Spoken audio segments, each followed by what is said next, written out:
Welcome to the Intelligent Investing Podcast, where modern portfolio theory can suck it. A student of the School of Graham and Doddsville and a clergy member of the Church of Warren Buffett. Here's your host, Eric Schleien. Hi, this is Eric Schleien. You are listening to the Intelligent Investing Podcast. Today we have Scott Forgey on the show with us. Now, Scott's actually is a very interesting dude. He has led, he thinks that's funny. You are an interesting dude, my friend. He has led transformational programs for over 100,000 people. That's right, 100,000 people all over the world.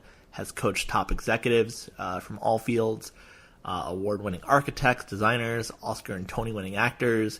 He has worked with Grammy Award-winning musicians and composers. He has worked with athletes from the NBA, NFL, and Formula One. Hello, John Malone and Liberty Media. Renowned chefs and tech startup geniuses.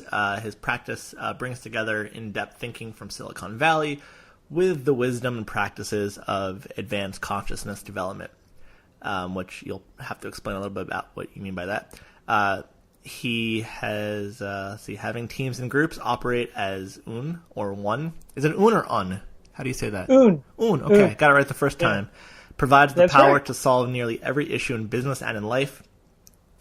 He's worked from established enterprises to startups, both corporate and creative. His practice includes one-on-one executive coaching, robust team formation and coaching, larger group issue-specific workshops, skills and performance masterclasses, and Agile, Scrum, Lean, and how do you say that? Kanban methodologies. Well, it's actually Kanban, but for most of us in America, we just call it Kanban. Kanban. That sounds very Midwest. Kanban. Do you have an ample? Do you have an ample? Can I get an ample? As well as tribal leadership, which is how we connected over through John King, who's been on the show twice now.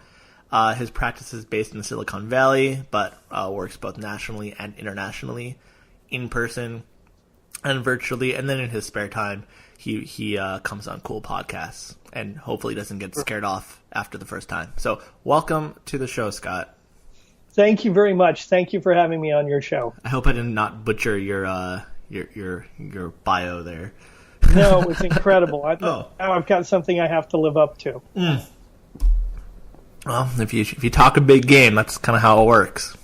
Yeah, definitely. Right, as they say, talk isn't cheap, but people cheapen their talk. That's true. Mm-hmm. All right. Well, do you want to know a little bit about this? You paused at the consciousness thing. Yeah. You want to know a little bit about that and how that works? I would, because it sounds a little weird in the context of business. So what do you mean by that? Well, there's a whole conscious capitalism movement that's out there that was started by John Mackey and talking about conscious companies and companies that are self-aware, that are responsible for how they treat people both internally and externally, and all the stakeholders of a company, which would include customers, clients, vendors, everything, and being self-aware and having a sense of what are we committed to and how do we treat people. And that's kind of the business end of it. But my journey to the world of consciousness, like as an expert, really started very early as a judo player. At 10 years old, I remember working with a judo master who was a Zen master. And as a little kid, I thought it was kind of odd. He had to sit down and close our eyes for 10 minutes before we fought. We loved the wrestling part. But there was this great little moment in one of these fights that we did where I threw some kid up over my head in the middle of the air. And in that moment, it was like time stopped. Everything stopped. And I could see him going over, and I had the thought, wow, I wonder how this is happening. I wonder how this will end. And that moment of time dilation was my first real experience consciously of the space we like to call flow. And after that kid finally hit the ground and I won the match, and I looked at my sensei, the Zen master, I said, what was that? And he looked at me and he knew just what I was saying. And he went, oh, Sotogari. And what does that mean? Knew that was the name of the throw. Is it Sotogari, like that? Oh, Sotogari. Oh, Sotogari. Yeah, I said it just like that, too, just like in the movie. Soto Gari. Sounds like Karate Kid. Yeah, exactly. It's just Mr. like Miyagi. that. He was a very old guy in a white gi with a black belt. It was just like Mr. Miyagi. And when he said that, I knew he was saying the name of the throw, and we all knew the name of the throw. But there was that twinkle in his eye, like, you've identified something powerful and important, and I know you knew it. And it was the first time where I recognized, wait a minute, there's this phenomenon that happened right there. I want to have that as much as I can. And, Mihai called that flow. And right. So we all think of it as being in the zone or flow now, and there's lots written about business. So as I went into, in high school, I kind of quit high school my sophomore year, and I started writing code back in the 70s. And we would be at the computer center at 3 a.m. fixing bugs, and you'd look up and go, "Oh my God, it's 3 a.m." And police come in and go, "Your parents are looking for you." We didn't have cell phones then, and it was like you just didn't even notice it. 20 hours went by, and you're just fixing bugs and writing code. And it's that same phenomenon of total immersion, perfection. Time disappears, you're absorbed into it. And I was like, okay, I want to study this. I want to know what this is about. And that led me through the next 30 years of very intensive inquiry, from Hinduism to Buddhism to religion, philosophy, becoming a martial artist, writing more code, ultimately leading programs for hundreds of thousands of people about what is this thing called consciousness and awareness. And most importantly, how can we perform from the envelope of highest performance, and what gets in the way of that? Because it's a very natural state. So that's kind of, I think that's kind of what my I life's almost about. wonder if your interest in coding is not actually that different from your interest in all that transformational work you talked about. It's almost like understanding algorithms and root causes of what's behind things. Is that right? Like, you wanted to go past print hello world, and you want to go, okay, what makes up this operating system, right? That's exactly right. It's like, when I talk to people who learn to write code now, they're like, I went to a coding camp, and 10 weeks I can write Python. What did you do? And I'm like, well, when I was built a junior, Python. we build our own assembler, and we were doing octal, hex, understanding how ASCII 2 works, base 13. We were building our own assembler. We were looking at machine language and ones and zeros, bytes and bits. And I can tell you, this is what the computer is actually doing. It's just light switches that are on and off in complex patterns. And that level of understanding what's happening really helped me. Now, of course, I went off to college and then law school, so I forgot about computers for 20 years. So I can't write much code anymore. But at the time, I was very interested in what's the source of things and how does it really work beyond, like you say, print world, and all of that stuff. We really wanted to get to the source of why companies work, how people work, why people work together, why people don't work together, what gets between people. How is it people get married and then they hate each other? Or here in Silicon Valley, how is it 3 guys come up with the greatest idea, and then once it starts to take some root, they want to kill each other? And it's like, what is that about? How did this fall apart? When did the wheels come off? And I've dealt with a lot of companies where, there were 3 or 4 founders, and then they gang up and get rid of one. It's like, how does that happen? And then, for shareholders, it's death. I mean, you're playing with what I think is cool with you is the fact that you have a background in a lot of VC stuff. I think people could peg you as the excitement comes from the VC stuff, but it's not really the case. You could work with a boring timber company and still find excitement if you're getting into the levers of what makes up the culture, how the people work with each other, which would inherently make that timber company more profitable. And I think I really like that about you, because I find sometimes I'm kind of nauseated with people who had come from the VC world first, where I discover really quickly they don't really have an interest in business or sustainability or the levers behind the company. They're much more interested in just the story, which is interesting in and of itself. But there's a lot of cool stories out there, and you were always very different. You're like you're like the Charlie Munger of the VC world. And I don't think it's a shocker that you're a fan of Charlie Munger and going to you are going to the Daily Journal meeting, right? Right. Yeah. So it doesn't surprise me. Yeah. Oh man. Cool. Yeah, and when you talk about like a timber company, that's like kind of the fun things I like to find out is rather than talk about all the business, it's like, why timber? Right. What do you love about this? What has you guys work together? What's so cool about it? And underneath it all, there's something. It may not even be about timber, but there's something that's underneath it that has people want to work together and cause things. Yeah. It's interesting. So you've done some work with PayPal and Google, is that right? Yes. Yeah. Are you comfortable talking a little bit about that on the show? I don't share anything that's obviously you can't disclose, but those are two really interesting companies, and it's cool to know that are you currently working with them, or just that you've done work with them in the past? No, I'm currently working with their, mostly at this point I'm working with their coaches. Okay. And so for PayPal, I'm working with their enterprise agile coaches.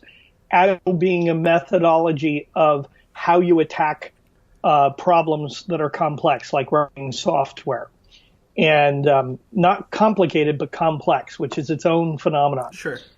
And so I coach a number of enterprise agile coaches that rearrange how people do work and how priorities happen and that kind of work from agile, both at PayPal, but a number of other companies here in the Valley as well, and some banks and some financial houses. A lot of people are moving towards a more agile way of doing business and organizing. What do you mean by that?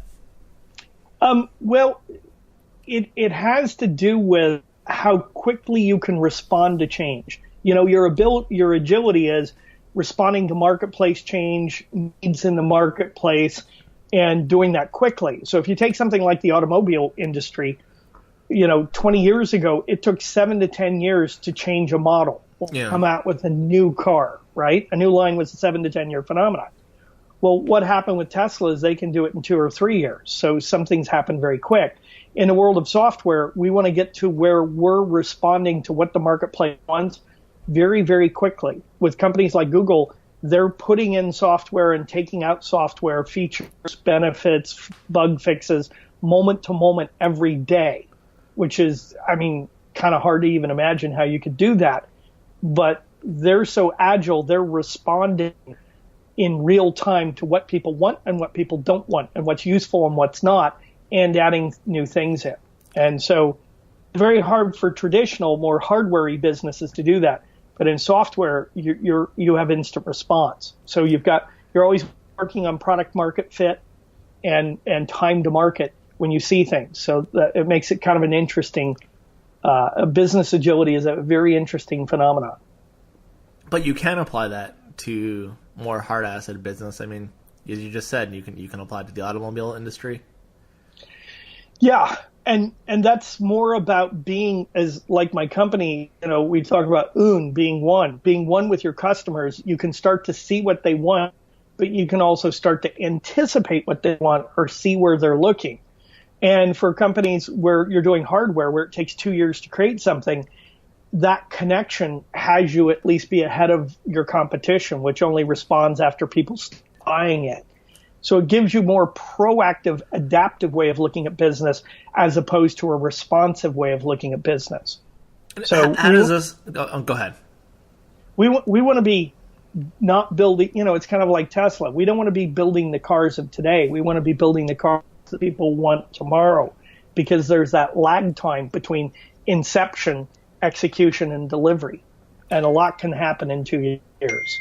So what would you do with a business that is a little bit more slow paced, right? If I just look at a lot of the companies that I'm investing in, they're a little bit more slower paced.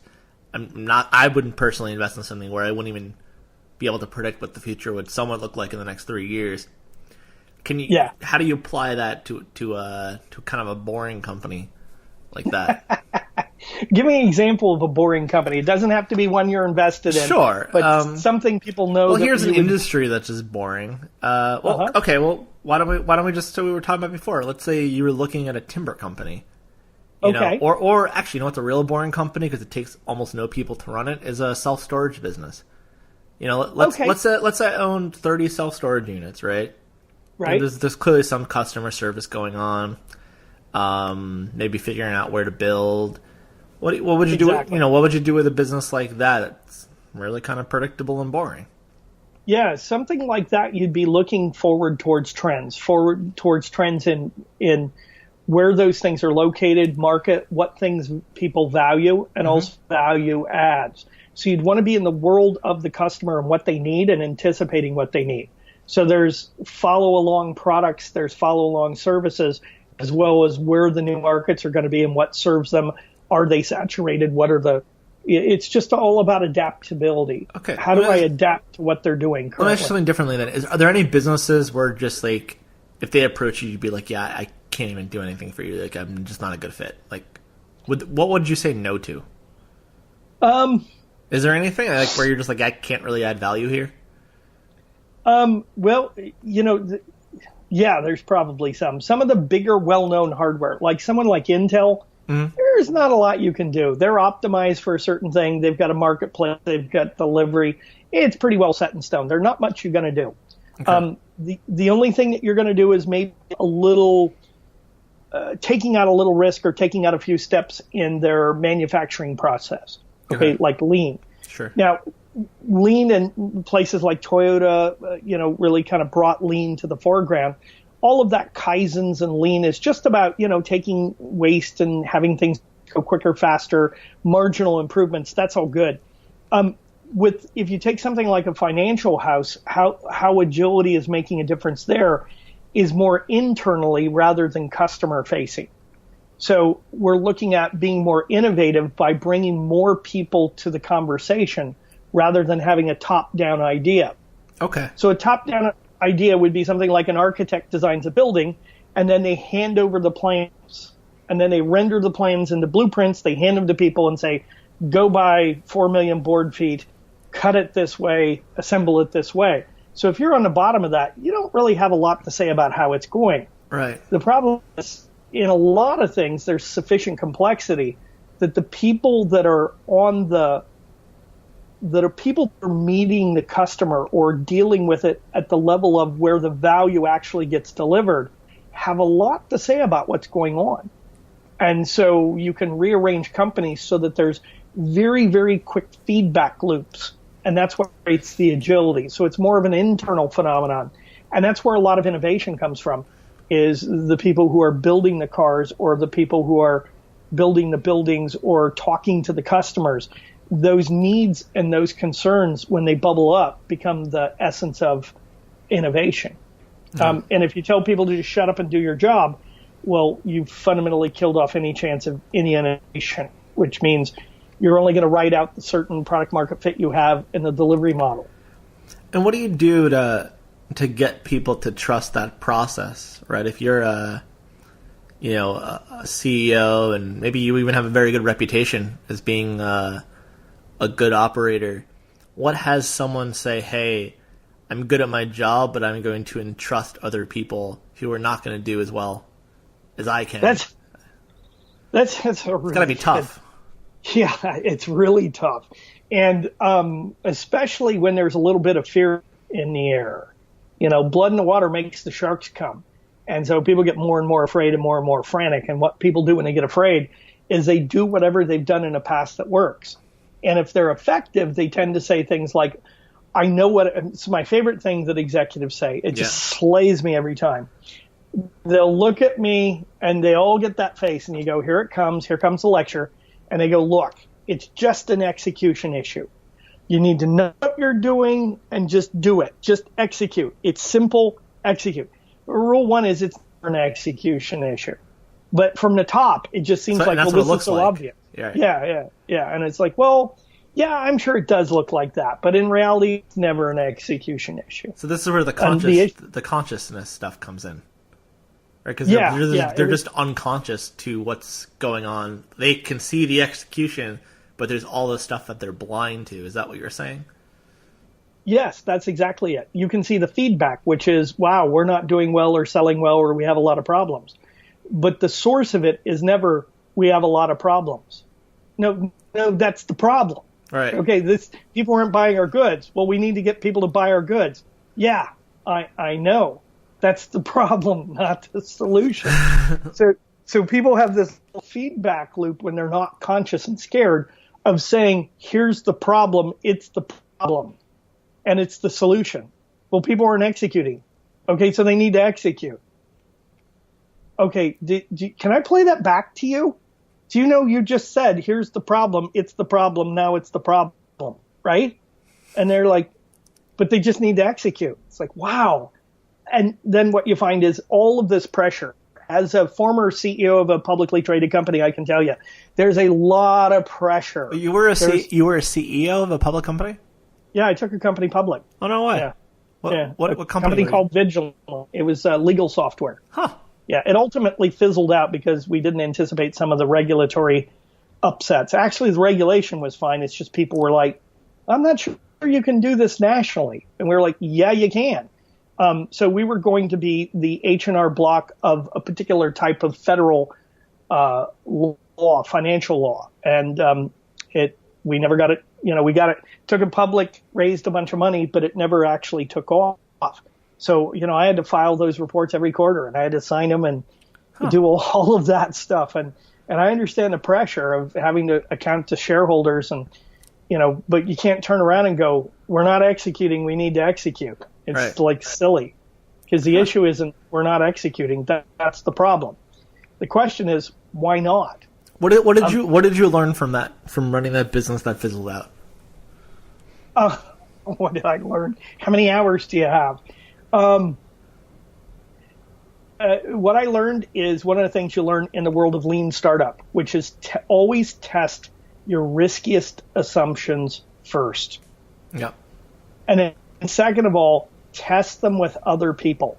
So for me, I'm a former trial lawyer, and a bunch of us lawyers, we were like, yeah, this is really simple. We understand it. But as we went into the business world, they were like, oh, we're not so sure you can do this with regulation. And all of a sudden there was a moment where we realized this wasn't really it was an assumption for us that people would get it, and it wasn't for every lawyer. A lot of lawyers were like, we're too scared, we're too afraid. Well, what if the state says we can't do this? Now, they do it all the time with personal injury, mesothelioma, all that other stuff. There's big national law firms that refer out. But in financial law, nope, there's none. Still aren't. So if you had to do it again, would the answer just be that you wouldn't have done it? Yeah. Okay. Interesting. I think in the current, it's sad. In the current financial climate and the current regulatory climate, and with lawyers in general being scared to death, I wouldn't do it again. I think, somebody said to me, one of the big questions of investment when you're going to build something, is this an idea whose time has come? And the answer would be no, not yet. Yeah. Now, if you take TurboTax, right, that's a federal thing, tax, that has a state component, state tax, and they put it into a software and they have accounting firm, you can get now they're advertising, you can get your own accountant on the phone or an accountant for them. But in the world of financial law, in the world of bankruptcy, you can't do that. They just won't let it happen. It's a tough predicament for people who I think are naturally creative and innovative. My grandfather, I think he died pretty poor, and he actually invented kosher Chinese food. Oh, wow. Yeah, but it didn't take off. Well, that would be brilliant. He was he was someone who, I never met him, but when my mom would talk about her father, he was someone who was just like one of these guys who I'm sure I would have loved. I'm sure would be all into this conversation that we're having right now. The guy was like, he started his own like a record label. He created kosher Chinese food, and then no one was interested. he did like all this crazy shit where he was going to China to like for business stuff when like people weren't going to China. Like, wow. He got it, and then he like got himself adopted by a family in China or something. The guy was like wild. And but yeah, he ended up. I'm not gonna go too far into this, but he had a piece of art that he donated to. I want to say it was the Met. But we have a thing. My parents' house in New York, they have like a thing that's like a thank you for donating this piece of art. Now again, this guy died poor. That piece of art today is worth like over $1 million. Wow! And he just he knew the artist and just kind of gave it away, and that's who he was. Yeah, that's kind of the unfortunate nature of innovation and having, foresight and everything. Yeah. It reminds me, I was in Berkeley at one of the companies that's a startup that I'm coaching, and I saw somebody had out on the front porch, they had like a blackboard, little kids like blackboard, and it was out there. It's a gorgeous little place in Berkeley. It's so gentrified now, it's sick. But it said, the early bird gets the worm, but the second mouse gets the cheese. Yeah. And it's kind of been a little bit of my experience sometime in the world of people who are very prophetic and see the future and future needs is that's kind of what I learned from that whole thing is you have to ask yourself, is this an idea whose time has come? Because if you're too far ahead of the wave, everybody's like, what's the deal? And then 10 years later, it's like, oh, yeah, I'd already invented that. Oh, so, as they say in the value investing community, it's not necessarily advantageous to be the first mover, but to be the person that takes advantage of the first mover. Yeah. Look, and actually, I know we were talking earlier off this about John Malone, but he's like a perfect example of someone who would just invest as little as possible into communicate, into technology. Around like phone systems and stuff like that. Let other people do all the innovating, and then as the price comes down and as there's like overcapacity, then he'll come in and buy assets cheap and be able to just instead of he didn't ever have to spend all this R&D on technology because he let other companies do it for him. That's really smart. That's a really smart strategy. And people would get annoyed, and people get annoyed by people who are like, oh, well, they're not investing enough in research and development. They're not doing anything to help the shareholders. It's like, well, no, that actually is helping the shareholders by not doing research and development right now. Let other people waste the capital. Yeah, let other people run their business like a nonprofit or like a charity. Yeah, I think there's a good balance to that too, because if you look, like when I was at PayPal, Tesla is an example of a good balance. Like Tesla could easily be worth zero. Like that equity could be worth nothing in 2 years from now potentially. Could be worth a lot. Who knows? He has to keep pulling rabbits out of his hat. But I think that's a perfect example where like Elon Musk, I think is a very brilliant guy, and like we need Elon Musk. But then at the same time, the guy is kind of a scum. I personally find him kind of a scumbag, and that he isn't always the most ethical with how he markets what he's going to do. And then I almost wonder if it's if he has, I don't want to say suffers from, because it could be advantageous too, depending on how you look at it. But he has that like reality distortion field that Steve Jobs had, where he's trying to bend reality so much that if something doesn't work out, then you go, oh, he lied. But if it works out, then you go, he's a genius. Yeah. It's kind of a very fine line. Yeah, genius and idiot are only clear in retrospect. I think genius and scumbag are also clear in retrospect. I mean, could you imagine if Steve Jobs failed the second time around when he came back to Apple and he still failed? We would look at Steve Jobs as a moron today. Totally. Yeah, I think that's true. And I think that strategy, letting other people innovate and then taking advantage of it, is really, if you look at some of the biggest companies here, from Microsoft to when I was at PayPal, we had a big enough chunk of cash sitting around, just like Apple does and Microsoft does, that look and see who's innovating and getting traction, and then acquire that company and their technology. And that's how, if you look at people think of Microsoft Office, wow, Microsoft came up with that. Well, you want to back up a little bit. That's an accumulation of things they bought in and had worked together as one seamless suite. Yeah. And I remember when they bought Visio, and most people broke their pick on Visio. It's not the easiest program to operate, but that was a standalone independent company, and now they've bought Skype, and it is definitely better for it.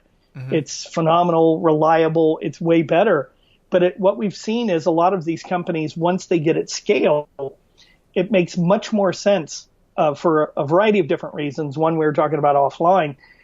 It makes a lot more sense to be the platform or the stable platform inside of which you can bring innovative things in. Yep. But most companies at scale just do a horrible job at innovation, like tragic. How do you think of a new product that Visa's come up with in the last 3 years? I mean, without your credit card, it doesn't look any different or operate different. Visa's in some competitive bidding war, I think, right now to buy some company or technology. They do that quite a bit. Yeah, I mean, why not? When you're making, when you're making $20 billion a quarter on 850 lines of code, the only thing to do is make sure the code runs. Yeah, that's it. Right. I mean, Visa's still a wonderful company. I mean, their TPV is insane. Nobody's ever going to catch them. They got too far of a lead. And you take the top 3 or top 4, they've just got such a big lead, and the barrier to marketplace entry is so high that they can run those 850 lines of code for the next 20 years and continue to bring the money in. And they could shutter most of their offices in Foster City because I'm not sure what the hell they're doing other than doing something with the money. Scott, how do you, because you're clearly working with some large companies and you've worked with large businesses in the past, and you said one of the things you do is help them stay innovative. How do you prevent innovation kind of from disappearing down a black hole with these large companies that end up, right? Because obviously startups are innovative by default, but then as systems and processes come in, some of that gets killed off. How have you worked with businesses to actually stay innovative while also still having certain kinds of processes and all that? You get what I'm saying? I don't know how to ask this question properly. You got the problem is you got like 4 questions. Yeah. There. Yeah. So startups have to innovate or do something, right? And there's certain things that are just wonderfully built in when you got 6 guys working in a garage that you don't have when you have a campus of 20,000 people. Yeah. Right. And so, there's ways to look at that for why does innovation stagnate in the enterprise scale companies, no matter what they do. I mean, now I got to think of NDAs and what I can talk about. I've had a number of very large companies from Japan come and say, we need an innovation center. We need to innovate. We need entrepreneurship. And then they send people and they go, okay, tell us how to innovate so we can innovate. It's like, oh my, okay, yeah, this is going to go well. And, and the other model is like the Adobe model where, a couple guys that we played with, where they just go rogue inside the company. Like one of their favorite thing is this Kickbox, which is like a Kickbox starter thing where they'll give anybody in the company $1,000 on a debit card and just go wild with your innovation and let us know if it turns out, which is kind of cool. Yeah. But, when I talked to the guy that started, he goes, oh, yeah, I was fired like 4 times and I just don't go away. And they just can't get rid of me. And I was like, how does that work? Well, I had my own budget and I stole it from here. And you kind of go, wait a minute, you just completely Rogans out of a big company. And he's like, yeah, in a big company, it's easy to hide and still have money coming in. Right. And I was like, wow, okay, that's probably not a sustainable model for innovation. No. And he was like, yeah, I know, they fired me like 4 times. And I was like, all right, well, how about we not replicate that? The joke about the innovation tends to be like you get all these corporate people and you say, okay, we're all going to innovate. And it's that thing when we say we're all individuals, everybody at the same time. We're all individuals. And then you get the joke is it doesn't work quite like that. So what we like to do, and if you look at the life cycle of a company, is one way to look at it. But for your listeners and the people that are there, they're probably not building companies. They're probably investing in companies, right? It's the Intelligent Investing Podcast. Yeah, exactly. The name, you know, it's interesting. It always blows my mind who's listening, because I get emails quite often of, hey, I saw your show, and you know, blah blah blah blah blah. And they have a question for me, and we get in a little conversation. Like, oh, what do you do? And it's just like, oh, I'm the CEO of this firm. Like, why do you listen to my show? It's like, oh, I had a guy call me. I've had people reach out to me from like different countries and stuff too. It's very cool, the kinds of people. I'm not gonna disclose anyone's information, but it's kind of amazing, the kinds of people that have reached out to me through this show. It's actually awesome. Awesome. So thank you for all you amazing listeners that I would never even think you were my target audience, and you listen anyway. So it's very cool. I think that's the coolest thing about the internet is that although there's a lot of noise out there, it's access. Anybody who runs across this and goes, my God, this is a lively, fun conversation, I can participate. Yeah. They can just do it. They don't have to have permission from NBC or CBS. They can just choose themselves. I love that aspect of it. Yeah. I think that's one of the great things about the web. You know, there's more diversity and more intelligence out there now. Yes. So to answer your question for your listeners, one of my dear friends, Ron Lichty, who's one of the original consultants around the app world and software fellow code writer, he wrote a book where he talked about software engineers and disclosed the real truth about it, which is most people think of those people as engineers, and they think of themselves as artists. Their art is software. Yeah. So as we started looking at this and looking at companies and say, well, how do we take this apart in a way that's meaningful, that we can see what are the forces that are running a company that cause some companies to want to really innovate and do a great job, and other companies not innovate at all and kill off any innovation no matter what happens. And there's companies like that. You get an innovation? Great, we'll kill it. And, you know, that's kind of how it goes. So what we looked at is in a non-rigorous way, you could say, what do people care about? What's their core thing that they care about? Heidegger called them concerns. What are people concerned for? Now, the problem with concerns is people hear concerns and they go, oh, what am I worried about? Yeah, what are you worried about? Yeah, worried about it's not really what's going on with people. Although the worry creates, you know, the moment people get threatened, they worry and have fear, and then their brains fall out, right? But even then, there's some kind of commitment behind why they're getting worried. Well, yeah, they're committed to something positive, like their company running and employing people or something. But the moment something gets threatened, their brains fall out. Yeah. And then what you have is the threatened person, and, you know, God knows you get the worst of people when their brains fall out. It's kind of like we say that concerns are if you think of someone walking across a tightrope. I don't know if you saw that wonderful movie that they did about the guy that walked across the tightrope between the Twin Towers. What's it called? I wish I knew the answer. I want to say I've seen that, though. It's like our clip of that or something online. It's a really well done movie. I can't think of his name who did it, but this guy walks on a wire between the Twin Towers of World Trade Center. Okay. It's a little wacky.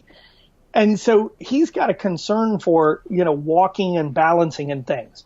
Okay. Now he's not worried about falling, because if you stare at falling and worrying about falling, it doesn't make you walk any better. So you have a concern for grip, you have a concern for balance, you have a concern for that. So I feel like it would make you walk worse.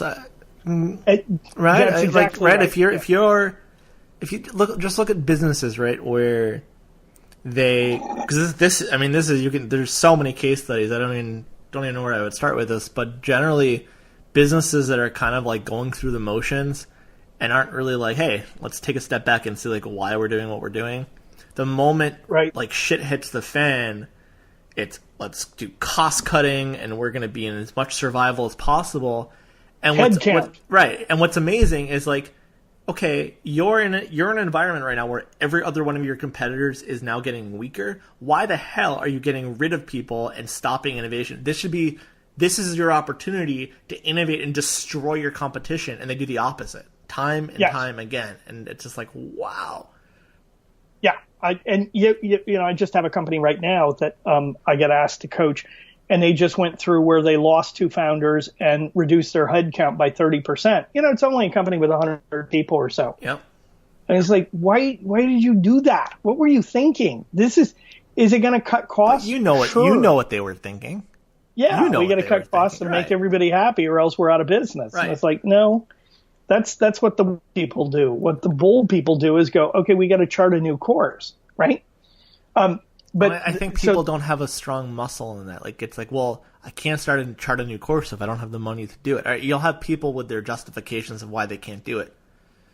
Yeah, it's circular logic. Yeah. And the problem is it's the logic of threat and fear. No one has ever saved themselves into prosperity and market product fit. Now, cutting costs and cutting risk does not increase product market fit or innovation. Right. Those are 2 different things. So if you're at scale, right, that's the kind of thing you'd want to do. Wow, we've got product market fit. Let's optimize for profitability. Perfect thing to do when you have product market fit. And you might want to innovate because it's dynamic, not static. But if you have something like Visa where your product market fit's like 100%, sure, you'd want to optimize, reduce costs, reduce risk. The problem is, like you said, those companies that are right now enduring a product market challenge, last thing you want to do is optimize for profitability. Why? Because you'll be out of business soon. Yeah. That's the time you need to go, wait a minute, what are we doing, and who's our customer, and why did they just heave us ho, and where could we go? Those are the deep conversations people don't have. Instead, they send out a memo, everybody's got to take a haircut. It's my favorite phrase. We got to take a haircut here. Could you give me non-McKinsey jargon for that? Yes. Pick the worst 10 people, take them out, and have them shot. Okay, now I can get it. And it's just like ludicrous. And they do that across, Sun was famous for every Friday there would be, another 5,000 firings for years. They just fire people as a way to, and I'm a pilot. One of the things you learn as a pilot and a sailor, especially sailing, is you don't follow the compass. Otherwise you just go back and forth and back and forth. And people are staring at a spreadsheet rather than looking out into the marketplace.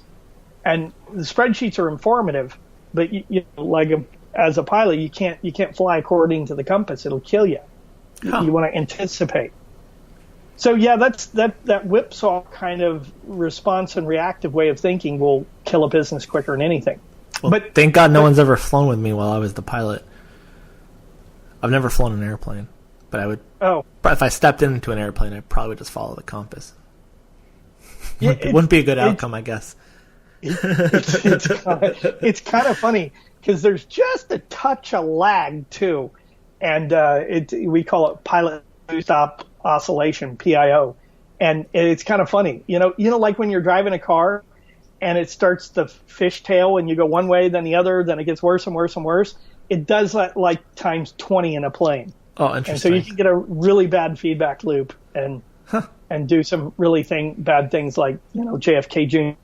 Put it in the water. Yeah, it's not good. You don't want to do that. No. And companies do the same thing. They react to something, and they react. And a lot of times with CEOs, I talk about what we call a graveyard spin or a death spiral, which is a very logical set of actions and reactions that ultimately leads to your death. And people take them, intelligently, and they're just reacting to what's happening. And at some point, the plane goes into a spiral and kills you. And it's like, well, don't do that. There's ways around that. You want to think about this. And it's very intuitive, too, because once you start turning left and then you straighten up, you feel like now you're turning right. So you go, oh, my God, my inner ear says we're turning right. Well, I need to level out. So now you're turning left. It's just a matter of time till you're dead.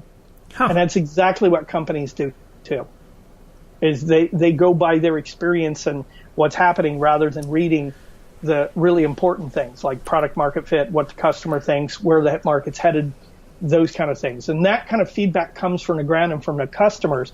It doesn't come from a spreadsheet. All those spreadsheets are useful. So can you give me an example, like with Google, like in a real? Oh, they pulled up. What's that? Let's see. Who can I talk about with an example? Well, yeah, sure. With Google. Yeah. Here's a good example. They just sent out something to everyone saying our Google Suite for all the people that use their Google Suite for email addresses and their email suite for companies is now changing because what they've seen over a period of time is people haven't used certain features. I got that email. And it would be and it would be easier to merge these features, and now we're going to call it this, and it's going to be much more intuitive. So that's an example of people using both data and data derived from customers and usage rather than, plotting ahead and then all of a sudden looking at, wow, people aren't using it anymore. Good. We've got to make people use it. They're dealing with why people aren't using things, and can we make it more intuitive, or do we need to ditch it? So there's a good example right there. Interesting. Huh. What are other ways for, let's say someone was running a large company and they get what you're saying. I think this is the struggle for a lot of people who are very grounded in business and financials, which obviously at the end of the day do matter. Sure. Is how do I'm even trying to put myself in that perspective, right? I've been in a company for 20 years. I've built up this business as something really large. I think I'm pretty good at what I do. And now I want to keep innovating, and I don't want, I want to optimize my profits, but I also want to keep innovating. And if I was bringing you in, what are the kinds of things you would look at? 'Cause I think what you talk about is for probably most people is easy to get intellectually, but then they might say, well, he's being a little vague. Does it really work in reality? Like that kind of thing. If they've never experienced working with someone like you before, what would you say to someone like that? Like if you were to describe your process a little bit more. Well, it's really great. It starts with what people are committed to, right? Like, so if you have a company and they say, well, we want to innovate, the first question is why? Why in God's name would you want to innovate? What are you thinking? Yeah. And is it appropriate for your company? I mean, do you need to are you sundowning? Do you need to just optimize for profit and ride this sucker out? What's the need to innovate? Maybe this thing's going to ride for so long. I mean, some of the companies that are around that are huge, most of them haven't been around 15 years ago. So there's the velocity of things becoming obsolete or disappearing is quite alarming. And what about a declining business? Like, let's say you're running a business, right? And it's in decline. Let's say you were running a beeper company, right? Or I had a buddy of mine who his dad owned a typewriter company. And had amazing margins, right? I mean, declining revenue every year, but wonderful margins. Ooh. Would you, he made a lot of money on a declining business. With declining, there's money to be made. Of course, yeah. You're talking to a value investor. I love buying shitty companies that are in decline, actually. But yeah, that's great. It's all part of the business. But my question is, if I was being an activist with a company like that, not just seeing it as if I'm looking at it as a passive investment, I'm just looking at it as, okay, how much money do I think is going to come out of this company before it goes to zero, right? Which you can make a lot of money. Mm-hmm. If you were the CEO of a declining business, now maybe there isn't a general answer, but are you looking to sort of just help navigate the ship and make it as effective as possible while it's in decline, with the acknowledgement it will go to zero, but I'll make some money along the way? Or are you looking to actually grow new lines of business so you're managing the declining business while building new stuff at the same time? Or is there no right answer and it's case by case? Well, I think the answer is, like you said, it's case by case. It has a lot to do with the constitution of the people involved. Right? Okay. So sometimes people are like, oh, yeah, this is, frequently you'll hear the McKinsey speak called it sundowning or sunsetting.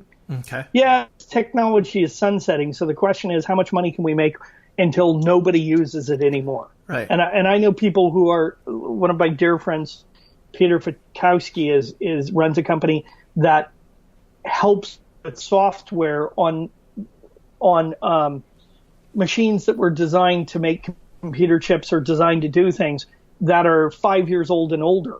Yeah. So they're still useful for 10 years, but they're sundowning. Okay. And there'll be a point where they just, chuck them. But from now for 10 years, there's money to be made on the software that runs them. And so, yeah, there's a lot of money to be made in that world. And sometimes they're just like, we just want to do that. But for people who go, wait a second, I don't want to be at the helm of a sinking ship and save as many people as possible, which is sometimes how it occurs. Mm-hmm. There's a lot to do. One of the companies that I consulted with a few years ago is a very large player in the fitness industry. And in the last 5 or 6 years, the fitness industry has shifted magically big, like huge magnitude change. Inroads where they're losing 15 to 20% a year, which for any industry at scale, that's like frightening, right? There goes all your profit. Right. And the business model is shifting.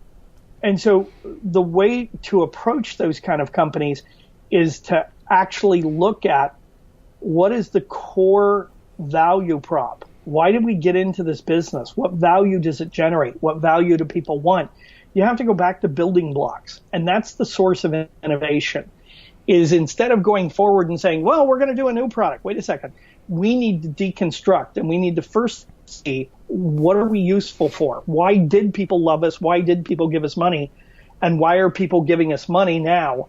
And why are people migrating to another model? One of the things that hurt the big stores was that there's all these little innovative ones that are much higher quality boutique, like SoulCycle is a good example of it. Company went public. They run really, really good spin classes. Super good. All right. Like, have you ever been to a SoulCycle? I have not. No. Yeah, it's like empowerment plus spinning all at the same time with music. It's this, super yoga spinning, wonderful, empowering. You get done with that and you're like, wow, I spent $25 for that hour, or 35, but it was the best spinning class I've ever been to. I've seen people walking out of spin classes in New York City, and it's like, holy shit. Yeah, it's a lot of fun. And so then the problem is everybody goes, well, instead of going to a big box, I'm going to go to one of those because it's specialized. So then you have to start to go, okay, what was my value prop that had me build all these big things? Yeah. So there's no way, Eric, to not go and take apart everything at a molecular level back to the fundamentals of commerce. What is it that I'm bringing that people value? What did I bring? What am I bringing? Am I bringing that with integrity? And what do people value? And what are they going to? If you can't take it apart at that level, you have no hope. You just might as well optimize and wait to die, because that's where the innovation is going to come from. And what you find is the kinds of people who like to do that kind of thinking are the kinds of people that run big scale companies.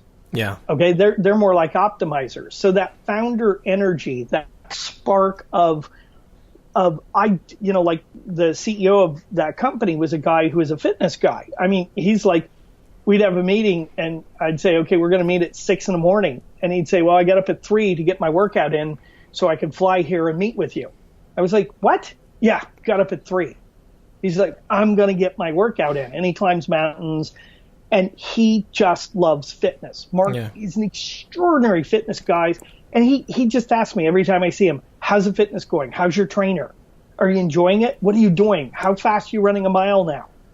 That love of the very intimate thing that makes it all work is kind of what his whole life is about. And we like to call that founder energy or founder concerns. He's concerned for the very value at the core of the company, just like hopefully the people that run Coca-Cola, I don't know, I haven't done much work with them, they just love Coke.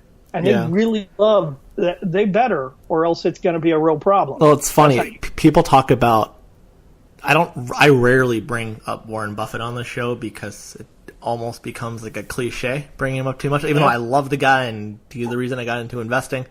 But it made me think of something where sometimes at the Berkshire Hathaway meeting, Buffett himself acknowledges that he's not the kind of guy that wants to be operating businesses, but him building Berkshire and collecting businesses, like that's his art gallery, essentially, right? Where he brings in all these talented CEOs who can do a much better job than he can at running the business. And Berkshire Hathaway is his canvas, and he keeps filling it up, and he'll keep filling it up until the day he dies, and that's his canvas. That's how he talks about it. But it's interesting that even though he's running, or he's kind of over, it's not really running it, but he's overseeing such a large organization, and he's really just doing he does some running, but it's the helping with the culture and keeping the the investments going. But he's pretty hands off for the most part. But what's interesting is that occasionally someone will ask him about something, and all of a sudden he'll go into like the sales per square feet in February of Nebraska Furniture Mart, and then he'll go on this whole thing about how brilliant Rose Blumkin, the founder, was, and then he'll talk about how that connects to See's Candies, and then when he invested in Apple, he saw that same thing from Nebraska Furniture Mart, and he starts hyperventilating with how he literally will start hyperventilating on stage with how excited he gets about these like just benign little things, and then somehow he'll talk about in 1907 there was some dam in Arkansas, and it's like, what the fuck? How did you just go from that to that? Like, wow. But that's the kind of passion he has for just understanding business. And Charlie Munger has a passion for taking principles from different industries and different kinds of disciplines, rather, and synthesizing them together. That's his big thing. Yeah, mental models and how they fit together. Yeah, and he's a true polymath. And but he loves it, and it's just like, he's like, last year at the Daily Journal meeting, he was talking about how psychology is taught all wrong in school, and that psychology could only be understood through the lens of another discipline. But if you learn psychology in and of itself, it's useless. And loves that stuff. And so I actually get it, right? Because it's and then some people just they built a company doing X, and all they care about is X, and that's their thing. Yeah. And then, that's exactly right. That founder energy, that kind of, there's something about this they care about. It may be like, I just love scaling. I love to see something take root and take form. Yeah. I work with a branding company, and there's like, they did, one of my branding companies I work with did Jägermeister. Okay. And they're like, this stuff tastes like crap. I think it's good. Just love it. Really? Oh, it's horrible. Like it. But it's like, I love when something really goes well and people take it up, and I love that. And I was like, okay. He said, I don't really care what the product is. I like causing that. But it's knowing what you love to cause out in the world. And so when I've set panels with, some of the VC legends like Bill Reichert and Chris Ye and Steve Bird, and they all say the same thing. There's this thing they're looking for, which is they're in love with their team and they're in love with the product, and this is going to happen no matter what because they just love it. He said that's what we invest in. Everything else, you can replicate it. It doesn't matter. If that spark you're talking about, like that Warren Buffett is looking for, that's a very particular spark, and we like to call that founder energy. Those are people that aren't working for a company. Their core statement is, I am the company. I am the value. So like for him, it was like, I am fitness, that everybody can have experience of the joy of working out that I have. And that's just like who the guy is. Now, he has a lot of, talent, MBA and an accounting background and everything else. But the core spark that he uses all that talent for is very much a founder, which is different than hire me, I'll come do your spreadsheets. And we call those career concerns. Those are much more like bureaucrats. And those are very opposed things. So if your company is run by people with career concerns, which is not make a career decision, they tend to optimize for stability, they optimize for profit, they optimize for margins. Those people are at the opposite of founder energy. And it takes all types and different blends depending on where the company is. But if it's all one and none of the other, you have a problem. All founder energy, they just keep recreating the company every 6 weeks. You never make any money. But all of the career concerns, they just want to stay stable, and then the company goes right off the cliff at some point because it becomes irrelevant. So it's the portfolio of, and your listeners are great at portfolio thinking. I look at it more like an algorithm or a portfolio of energies, right? And you need certain artist energies, which are artisans about some aspects of it. They could care less whether they're making video games or, communication software, but the meticulousness of the art is what their bag is. Yeah, I can tell you, I think one of the things I was most attracted to about you when I first met you was, Buffett talks about the importance, and Charlie Munger really actually was the guy that influenced Buffett around this, was the importance of, investing in a business with a competitive moat. And then Buffett always says, he wants his CEOs to be looking at how can I improve our competitive position every single day when you wake up? How can I make us even more competitive than yesterday? And what I love about what you do and the work that you do is you're actually doing that, on the court in real time with people. Because I think everyone obviously says, oh, we want to be more competitive. But it doesn't mean that they actually are. Yes. And there are plenty of businesses, I'm not going to name names, but where they spend a lot of money on, some kind of strategy where the end product is to make them more efficient or more competitive, but it ends up not really having the impact they thought it would have. Right. And so I like literally, if I was running a holding company and I had a bunch of businesses, I would bring you in just for the sole purpose of helping empower my CEOs become, build their competitive moats even more effectively than they're doing right now. Just that simple thing alone is a value add in my view. Yeah. Yeah. Also, where it's useful is also getting the right CEO. So do I need somebody in, like you said, a sundowning business? Business is busy sunsetting and the prospects are, we're going to ride this one out. Sure. Do I need to bring somebody in who's going to breathe new life into it, that can find new avenues, new products, new marketplaces? Or do I need someone who's going to administer it really super well and have it be stable? Right. Those kind of decisions are great decisions that, boards and shareholders can make about what they see will make a difference in the future of their investment in their company. So, what's appropriate and right is probably a good thing. Yeah. Huh. That's interesting. Yeah. Some people, I'm sorry, go ahead. No, you go ahead. I'm going to say, everybody has their own talent, right? And everybody has their own point of view. And I know people that are great stabilizers. And then I've seen people with startups that are like, a house on fire. And then they go to a big company and bring somebody in and go, this person ran this section of Intel. They should be great for us. And then they trash the whole company, kill the culture, and kill the business. It's wow. Like what happened with Apple. Yeah, there you go. That's like the perfect example, like the epitome of it, right? Yeah. Yeah. What was the guy's name who replaced Jobs? I don't know. The guy from Pepsi. Hired him. There's the guy they hired from Pepsi. Yeah, yeah.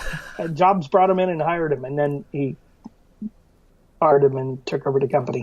Did you ever read the Walter Isaacson book on him, Steve Jobs? No, I haven't. It was brilliant.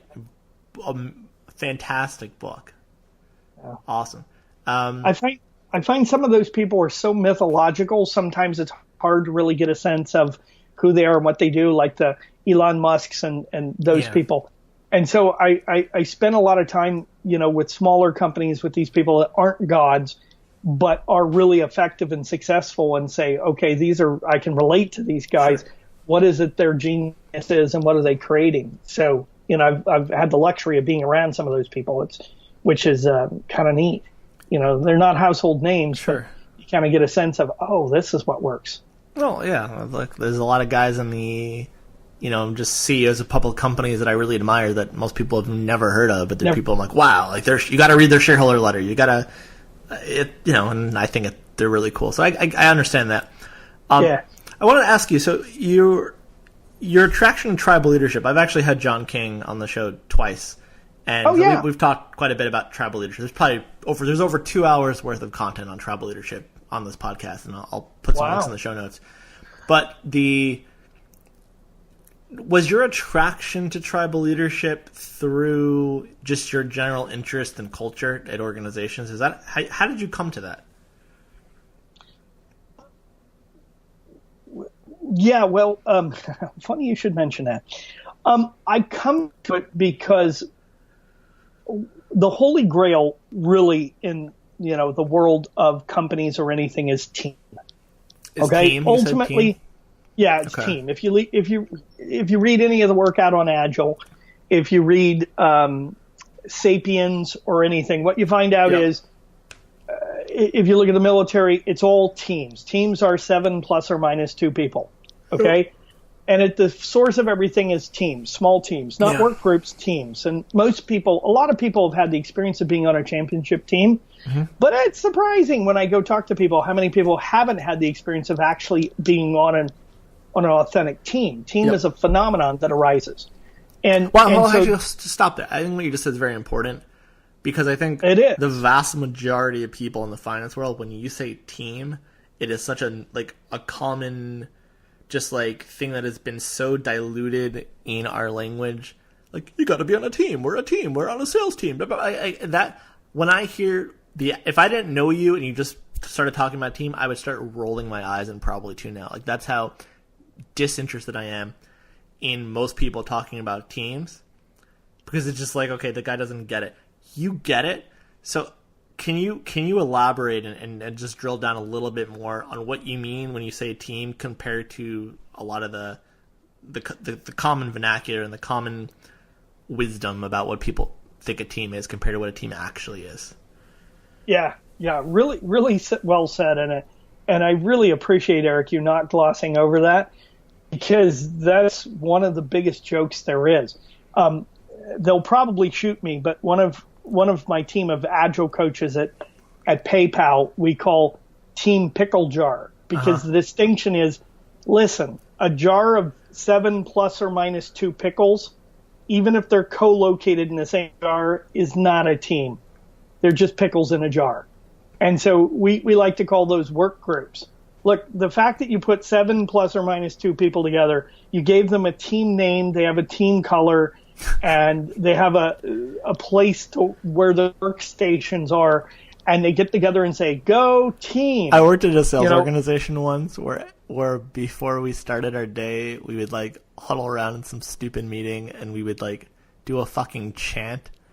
Yeah. If we all knew how bullshit it was, but we all but it was at least more fun than actually acknowledging that we were all just completely individuals competing with each other. So it made it more. It still made it more fun, but it would have almost been more fun to be I'm gonna get more sales than you, and I will take people that I will be ruthless against you, and if you need to get fired over me, I will do it. That would have been more interesting in some ways.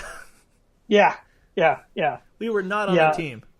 No, it's not a team. And that's kind of the joke. That's why I've coached so much in the sports realms is because there are some things you need a team for. You have to have a team. The absence of a team will crush it. So one of the big places where you have to have a team is my son plays in a woodwind quintet, and the phenomenon of team, if it's not there, there's no Beethoven or Brahms. It's just a mess of squeaks. And so for musicians especially, this phenomenon is a very, very particular thing. Whether you're in a team that's doing any activity, and like I say, you read Sapiens or anything, the units that work are teams, and teams are always 7 plus or minus 2 people. That's all we can have on a team. Otherwise, you need to, start to look at having 2 teams rather than 1. And then, John talks about that in his book a lot. I've had the privilege of working with a few SEAL teams as well. And when you've been on a What's team, that like working with SEAL teams? they're I'm real like, whoa, focused. that's cool. It's fun. They're really focused. They're very much like sports. They're focused and intense. They're right there with you. Have you listened to? I feel like now, like there's like a thing. A lot of this, I actually know a lot of current SEALs can't stand this, but there's some like ex SEALs. They'll go on and like write business management books using the principles they learned, and they're interesting. Yeah. But this has nothing to do with anything, but it just has to do with the intensity. When you listen to the audiobooks of these guys, it's like, it's like, holy shit, dude. Like, hello, my name is this, and I'm going to talk about this business thing. Now, when I'm on the SEALs, and when there is a tragedy, yes, it is sad, but you keep going, and it's like, and they're just like that for 10 hours straight on the audiobook, and I'm like, holy shit. One of my earlier trainers, when I did this thing called the Forum, by a company called Landmark that I did a lot of work with at some point, was a guy that was head of SEAL Team 1 in Vietnam, Jack Schraub. Oh, interesting. And I get to know him and be a great friend of his, and he trained me. And I think he has one of those books out. But Jack used to have this stone face, and he'd say, okay, see this? This is happy. This is what happy looks like. Don't kill me, please. And he was just like, but he had the funniest sense of humor, and he was a hilarious and warm guy. But he was like, he's just straight about things. Like, are you gonna step off that curb? And you're like, what? It's like everything's life or death with him. I was like, Jesus, Jack. But that's the world. So they're really intense, and the thing that they get, or good teams, whether it's basketball or NFL, is the connection is there so that there's nothing between you and the other player. And you experience team as one, not different people playing. It's one team. That's the holy grail of things, is when you get team flow. When that happens, it's magic. Yeah. A lot of things can get between you. The difficulty with creating teams is most of the books are additive. Really, to create a team, you have to take everything away. And it's a lot of work. That's also something I don't want to gloss over, is the idea of taking things away as opposed to adding things. I will say almost across the board, when I've talked to, I'm just thinking of one guy who worked at HR for a very, very large, multi-billion-dollar organization, and he was already in the realm of like, what management technique do you do that I have to learn? And it seems like that's the default conversation, is what do I have to add to my tool set to make them a team? Right. Yeah. And it's like, well, actually, what do I have to unbrainwash you from? Yeah. Yeah, it's getting rid of all this stuff. It's whatever's between people. And it's when I did it with a fitness company, we did it with 28 teams at the RVP director and above level, all the way to different teams inside of it. Like, they have one of the greatest group of fitness people that should be a team that weren't. And how you know they're a team is if a grenade falls in the middle of the room, all of them will try and fall on it. There's no conversation of me versus you. It's just us. Yeah. So then what has to happen are all the things that get between people. Your thoughts, your dreams, your opinions, your judgments, your assessments, your fears, your wants, your desires. The desire, like John says very well, to be the star, that's got to go away. But like, really, and that's the hardest thing about John's book, Tribal Leadership, is the stage 3 people are, look at me, I'm great. Yet, well, also the hard thing about that book is the stage 3 people will read Tribal Leadership and be like, oh, I'm in stage 5. Yeah, and you're not. You're in stage 3. You're totally in stage 3. In fact, rarely do I meet anyone who's at stage 5. Or 4, it's all stage 3. Look at me, I'm great, and I have a good team. And the background is supporting my greatness. Right, exactly. So as John would say, star and supporting cast, right? Yeah, that is so true. I mean, I see it all the time. We've got a great team, and I'm leading them. Yeah, well, you know how you know you got a great team. Talk about our great team. Yeah. How you know who the leader is on a great team is the guy in the back that's sitting down. You have stars around you. You have everybody else shine, and it occurs as an ensemble cast. Well, it's interesting. There's a guy who I really, overall, there's a few disagreements I've had with him with management decisions, but overall, I really respect and admire this guy. And He runs a multi-billion-dollar public company. It's in the investment banking. I'll leave it at that. But I was emailing with him a few months ago, and I asked him if he wanted to come on the podcast to talk about all, because he was doing a lot of very interesting, innovative stuff. And I was like, I'd love to have you on and talk about it. And he said, I'm going to have to decline. And the reason he gave me why he didn't want to come on the podcast is he said, we have a culture where people are really innovative, and I don't want it to even get perceived like it's becoming about me, and I'm the figurehead. And I'm like, wow, that's awesome. That's great. He didn't even want the publicity of him being attached to the company, even though he's technically the CEO. Yeah. I can totally get that. And it's not a false sense of humility. No, not at all. It was like a real preservation. It's like, I want to preserve the culture, and it could do damage to what I've been building if I come on a podcast and it becomes about me. Yeah. And I go, well, you could talk about your team. He goes, no, but I'm the one. He goes, if I'm the one talking about it and they're not, that's the problem. Yeah. I was like, wow. Yeah, and if you see people like in the NFL, particularly on team, people that I've coached that are really on teams, they're really about the game. And when the game's over, they kind of find the talking about the game kind of silly, but necessary, like, because people expect it of you. But they find it kind of silly because one of the things we find about the phenomenon of flow in a group, and if you've ever been on a championship team or a really good team, even if you suck, if team shows up, like at a rec soccer league, when you get done, you just want to hang out together and talk about the game. Yeah. And it's all about the playing.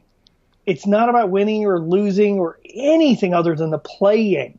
When I have the privilege of hanging out with some really good musicians here in San Francisco, and when we go out for drinks afterwards, they'll talk about aspects like, MTT just did Chike 4, probably for the last time because he's retiring.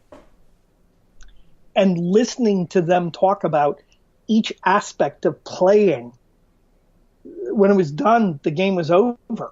But when they were there, it was there in the moment. So it's about the playing. It's not about anything else. And that's what you have to remove. How I know I'm not going to work with the CEO or a C-level team is they go, guys, I think this is one we want to do a case study, and we're going to prove that we can turn a business out. Okay, well, this isn't about the business. It's about you. So, one, it's going to fail. Two, get away from me. Because, the point would be what? It's like being a great musician in order to be well known. Well, who wants to be? Right. If you don't like music, why are you doing that? Well, I really hate the violin. I just want to be loved by everyone. Okay, you got to love the violin a lot or you're never going to make it. But somehow in business and in other realms, we've divorced the playing of it together from the accomplishment. And we've said the accomplishment is much more important. So people want to be the guy that accomplishes rather than the guy that plays. And if you listen to the quarterback from the Patriots at the end of the game, he's like, dude, you all want me to say I'm going to retire. I probably got 5 more years left. I mean, he's in insane shape, right? My trainer tells me he is the example of what's called the supple leopard, which is the book on training. It's all about flexion and mobility and all of that. And he's like perfect. And he may have 5 more years than him at 40 years old. Right. So it's not about Super Bowl rings. He just loves playing. Show me that on a team and a team of people together like that, and I'll show you a team. Versus who's taking credit. You took credit. I took credit. You're not giving me credit. All of those things that get in the way of people, you've got to get rid of that. And the thing I love about tribal leadership is it points to this is what it's like in stage 2, stage 3 teams. The thing that John couldn't say or didn't put in a book, which we're at work on, you, me, and a lot of other people, is how do you transform that? How do you have the concern for my social status, my needs for myself, my financial needs, being seen to be great? How do we have that disappear for the love of the game? And that's the real work you have to do. And I don't necessarily think it disappears, right? Because look, it's like Tom Brady loves the game, but he also has that he does get acknowledged, right? Everyone knows Tom Brady is the quarterback of the Patriots. Right. Everyone knows, like, Warren Buffett has talked about that, like, if he lost all his money tomorrow, he would just go and just, like, still be happy and do the same thing. Like, people don't believe it. But, and Charlie Munger, I mean, the guy was bankrupt at 31 years old. Like, and he loves, what his role at Berkshire, and he loves the game of investing. And everyone knows Munger. Not everyone, but most people know Munger. Everyone knows Buffett, but they didn't do it for the admiration. No. Now Buffett happens to like the admiration. Charlie Munger, I don't really actually think gives a shit. But some people, if they're wired to like some admiration, I don't think there's anything wrong with that. And if it feels good, and quite frankly, if you put a lot of work into something and no one acknowledges it, it can actually kind of feel a little depleting and shitty. I think it's a lot of it too is like, if you can build an organization where there is going to be, like, people are going to give credit where it's due, but you aren't doing things just for the credit. I think that's kind of the sweet spot. Yeah, that's very well said, Eric. That's really well said. In the world of Flow and Mihai they have this conversation of intrinsic, or they have a couple different terms for it, but for the love of the thing itself versus in order to get something. And as human beings, I think if you looked at Maslow, who's probably one of the geniuses of the last century, and people don't know much about what he had to say, in his hierarchy of needs, he talked about, first the needs around the body for safety and food and water and all of that. And then the social needs, to feel like you're a part of something, to be known, be liked, be accepted. The higher levels really are the levels where you contribute and cause things. So there's nothing wrong with the other concerns. When they're met, that's a great thing. The problem is most of the companies and most of the people inside of companies that I've seen running things, they're stuck in that middle realm called, I've never got the kind of acknowledgement, success, be a part of something, rewards. It becomes that self-gratification that runs the game, and the rest of it doesn't happen until you're 70, and then you go, oh, crap. Maybe there was something more to the whole thing. So I think when you talk about Warren Buffett, you're talking about a guy who is at that self-transcendent level of where he's doing what creates value for other people in the world, and he would be doing it tomorrow if he lost every dime, because that's who he is and that's what he's doing. And there's nothing wrong with those other things too. It's great to be loved, great to be accepted, great to be admired, great to be acknowledged. When you fulfill all those things with a company, you feed them with enough money that they can live a decent lifestyle and take care of their families and send them to college. And you acknowledge people so that they be seen for what they contribute and how they're rewarded.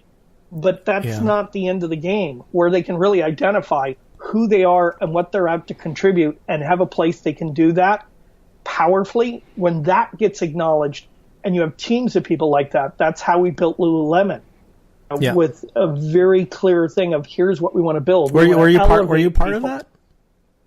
Yeah, I was part of it. When you say we built Lululemon, what was your role in that?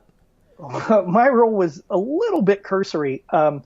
I did some projects for them at the corporate level after they got started. One of my dear colleagues, Anurag Gupta, had a lot to do with how that started and what Chip started with in terms of why. Chip Wilson, is that his name? Yeah. Okay. He's got a book out now.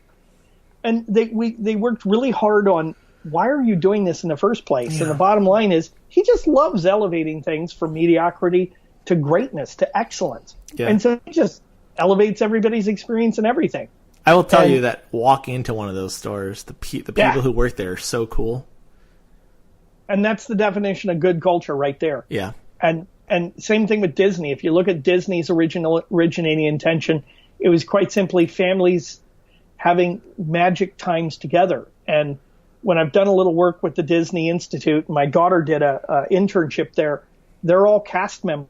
It's all about creating those magic times. And there's an integrity and an integration vertically and horizontally that is the essence of what we're doing here. And if you're not about that, you should probably get out because it's not going to be a fit.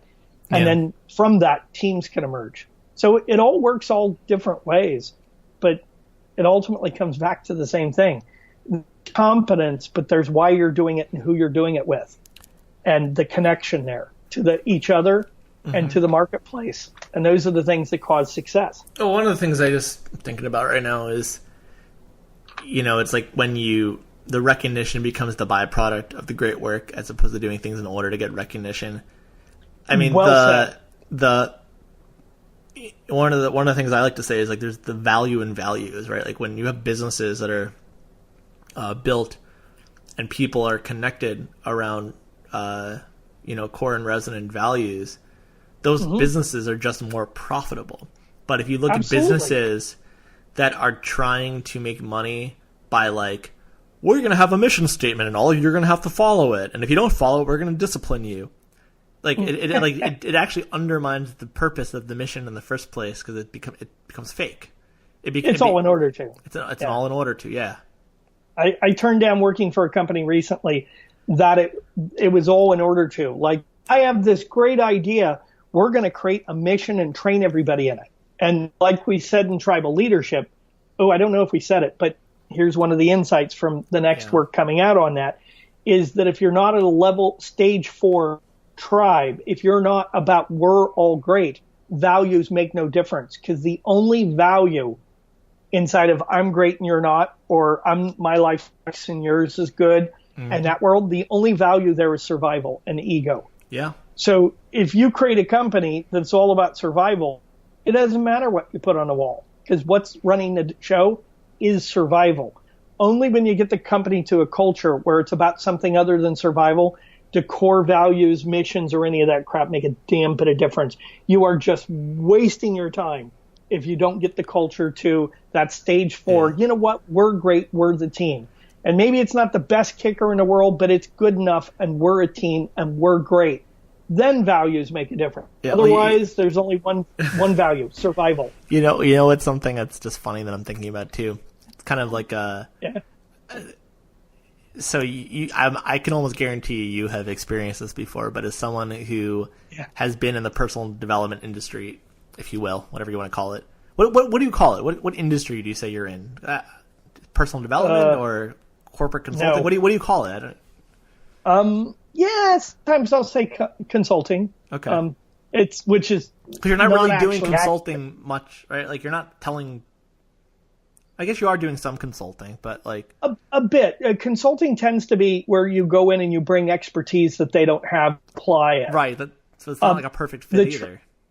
The truth of what I mostly do is consciousness development. I frequently call it maturing people. Okay. Usually into who they really were before they got all screwed up.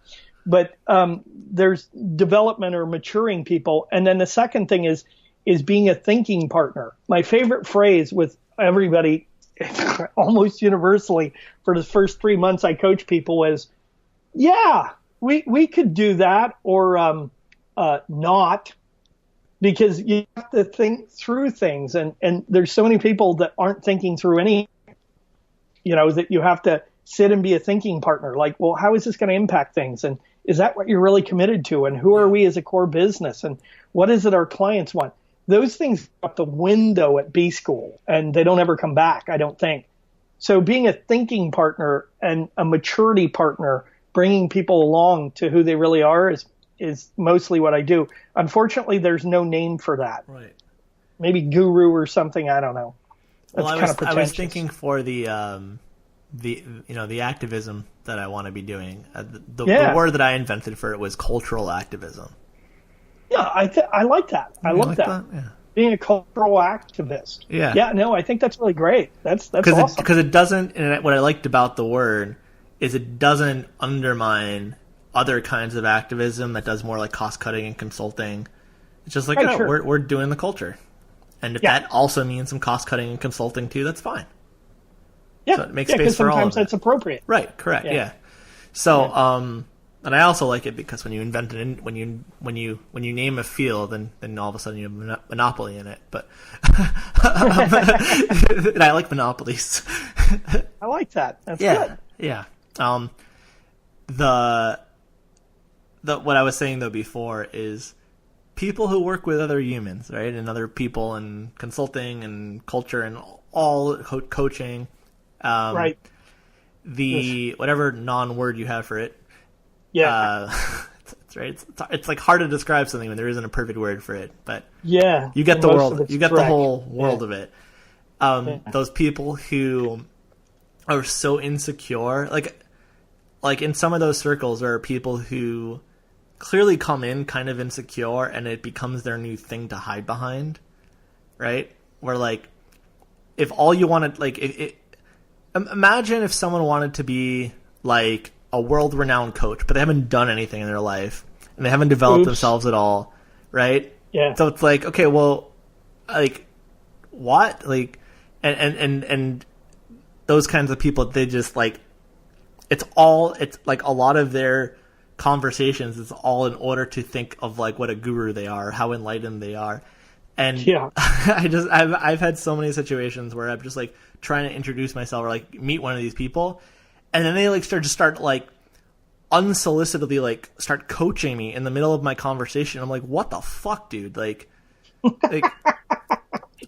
my god, the worst. I just want to share this story. There was one time I was at like a friend's like landmark introduction session, or maybe it was their Tuesday night forum or something, and I'm sitting kind of like outside, and I'm with my friend who just completed their forum and had an amazing time, and there's a guy that like starts talking to us and like kind of intrudes himself like in our conversation, like didn't even like ask if he could like join our group, and like whatever, like what, I don't really give a shit. Sure.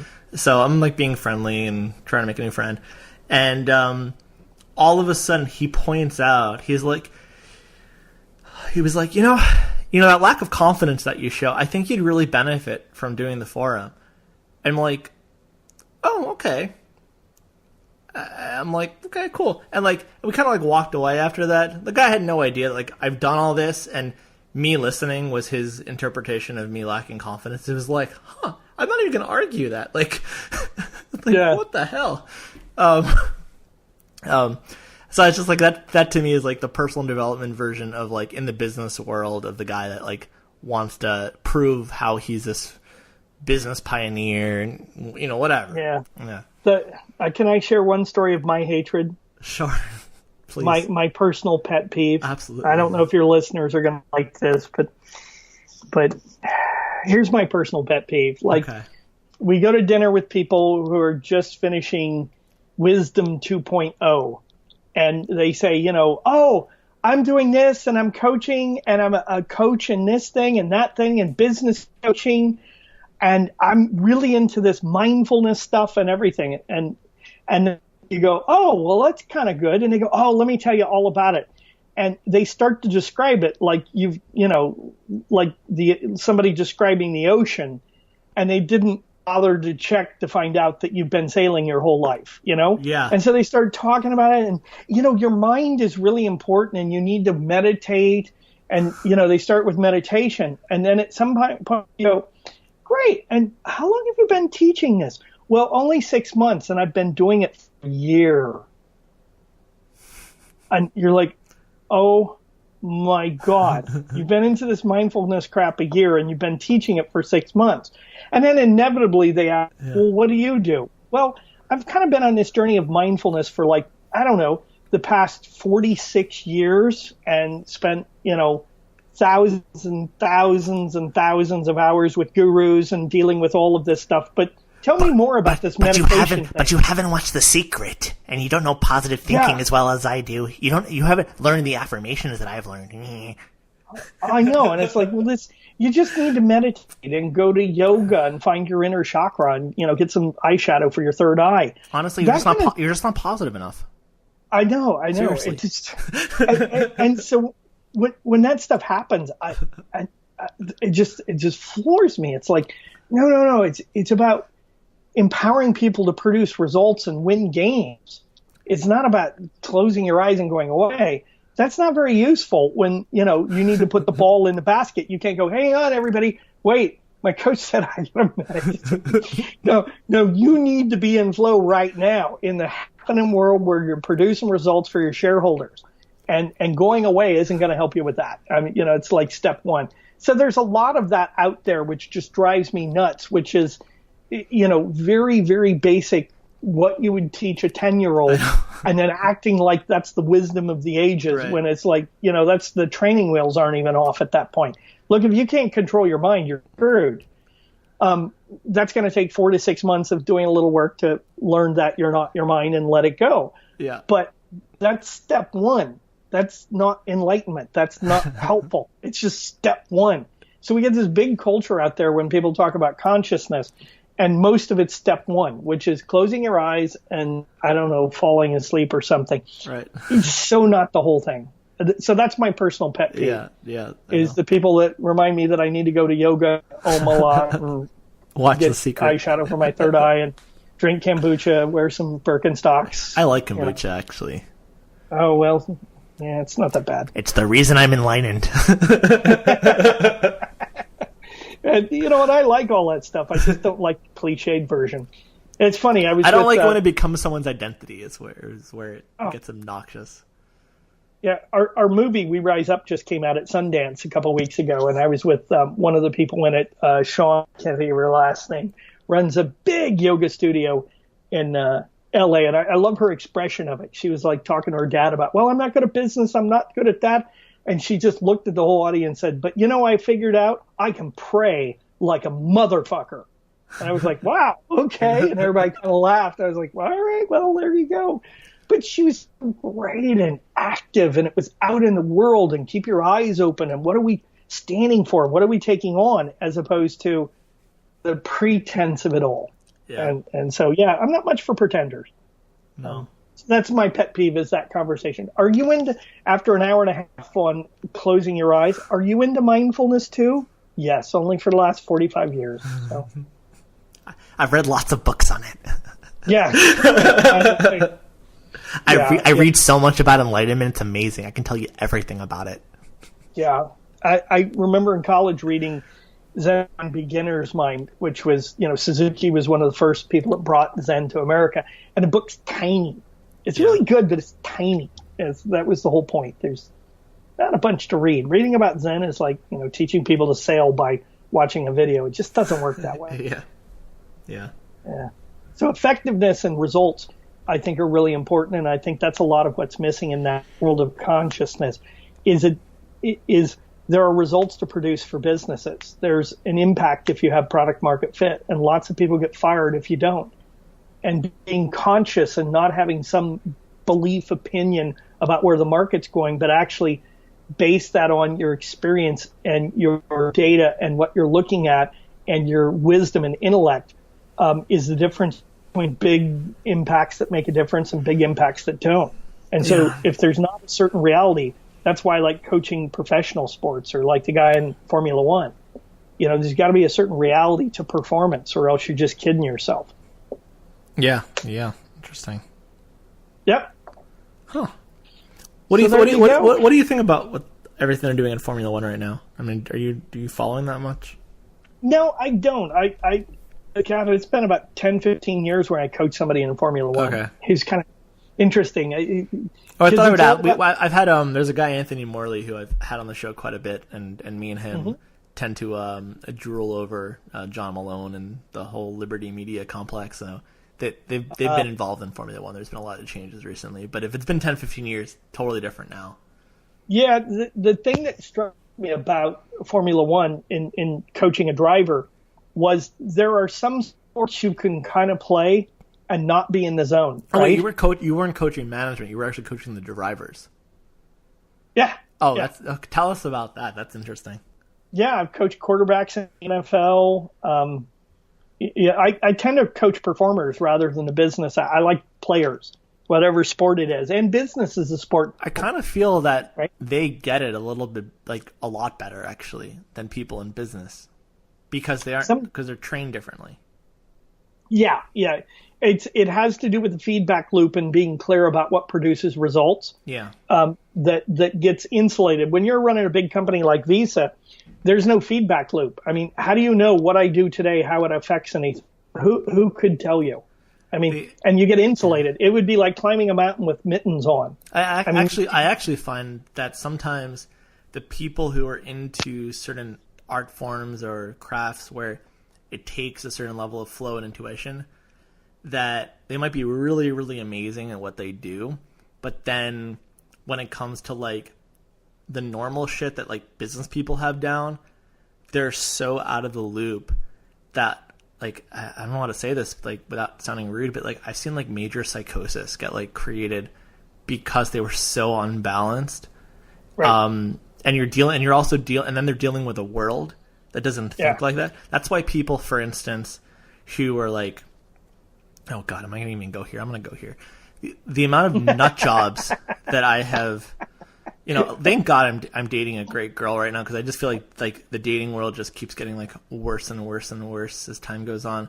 Yeah. But I've dated, and I don't know, maybe like 4 women who were in like the equestrian world, and like 3 of those 4 were like batshit crazy, like batshit.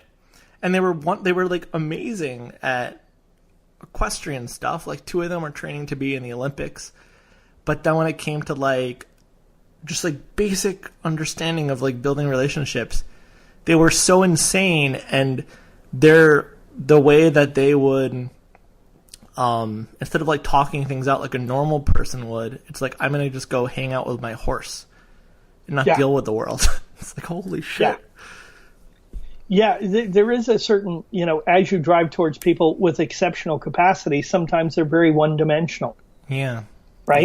Yeah. Yeah, like one of my dear friends, I don't know if you know Ken, but one of my partners in training musicians, world-class musicians, as well as kids, which I love to do. I volunteer and do it for free a lot. Yeah. Ken Lample, who taught counterpoint at Juilliard, just brilliant guy. He was at the New York Center a lot. Great guy, right? Yeah. One of the things he said, he does a lot of composing movie scores, and he got to work with John Williams one time. And I said, "How was John Williams?" He goes, "Totally on the spectrum. Crazy. He is a composer and probably nothing else. He can do nothing else. Like somebody needs to handle him." It was very interesting. So I find a lot of people that are very highly effective at some things, but not others, and that's frequently in the digital world here. Just because somebody's super bright on technology doesn't mean that they know how to run a business. Just like in martial arts, my sensei was a great martial artist, but he couldn't run a business to save his life. So hold on 1 second. This is where I'm going to edit things out for a second, but I need to plug in my laptop because this has been going on a while. So hold on 1 second. Okay, I'm back. You can keep talking. Yeah, so I've noticed the same thing, that effectiveness and competency in one realm doesn't give you effectiveness and competency in another. Yeah, at the intersection of a couple realms, business happens to have, be tough because you have to understand markets and finance and a little bit of that. But you also need to understand people, and you also need to understand the underlying art, whether it's computers, whether it's football, whether there's a human component to it, there's a logical business component to it, relationship to market, and then there's the actual thing itself. Yeah. I find most people can do one. If they're lucky, you can do one. But having effectiveness in doing them all is very rare. That's why you need a good team and balance a portfolio of thinking capacities and styles. But you gotta be committed to people. Otherwise, you forget that they're not machines. And just the value of the thing itself isn't sufficient. You have to have the other two to be successful. And it's tough when business school, they don't say this directly, but they're teaching people to view others as commodities and machines. Yeah, it's in the background, which is the contextual. You're a cog in the machine. They don't say that directly, but that's what's in the background. Yeah, is all the assumptions of the industrial age, right? Mm-hmm. Which is people are fungible, they're parts in a machine, you can swap them out, their capacities. Everything in the HR world has turned people into commodities and capacities so that their humanity is removed, and they're an H105-6 director who does blah, blah, blah. I mean, it's ludicrous. Well, it's always it's blown me away how HR departments, when they deal with issues like internal issues, just how bad some of these guys are at dealing with people. And it's like you're in human relations and you don't know how to deal with the humanness of people. Like, what the fuck? Like, well, notice the name of HR is human resources. Yeah, so there's computer resources, financial resources, and human. Yeah. You've turned it into a commodity. The kiss of death is when somebody goes, I think I just said human relations. I was thinking investor relations. Yeah. The kiss of death for me when anybody says, oh, you should work with our company, let me introduce you to HR department. And it's like, if you have one, you should shoot it.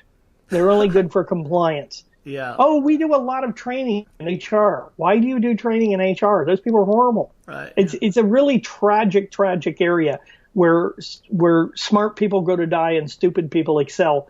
Because it's all about that world of career concerns, which is keeping things staying. It's not rocking the boat. And compliance. Yeah. Well, it's and also no surprise, the amount of innovators that I have spoke to who either were kicked out of the business they're working at or they left because it was getting so miserable for them. And they always have these horror stories about HR and the way that HR dealt with them. And it was always shut your mouth, comply, stop rocking the boat. Yeah. You piss this person off. We need to do all this political shit now. Like, and it's like, okay. And you wonder why that person doesn't work for you anymore. Yeah. It's really, really, really kind of like frightening. How do you solve that problem in the corporate world with like just how? Which problem's that? Like have innovation. How do you have an HR department that is more of like? Because I guess in my ideal world, right, there isn't anything inherently bad about HR. Like if HR was more of like someone like you coaching people to like work things out, that would be way more awesome. Like dealing with the humanness of an organization as opposed to it just being a compliance thing to deal with like the Civil Rights Act or something. Yeah, I think there is as a former lawyer, I can tell you there are legal concerns. Sure. And, like working at PayPal, there are regulatory concerns that you have to keep. And having run a publicly traded company, regulatory concerns are a very important thing because we don't want to end up in jail, right? Right, yep.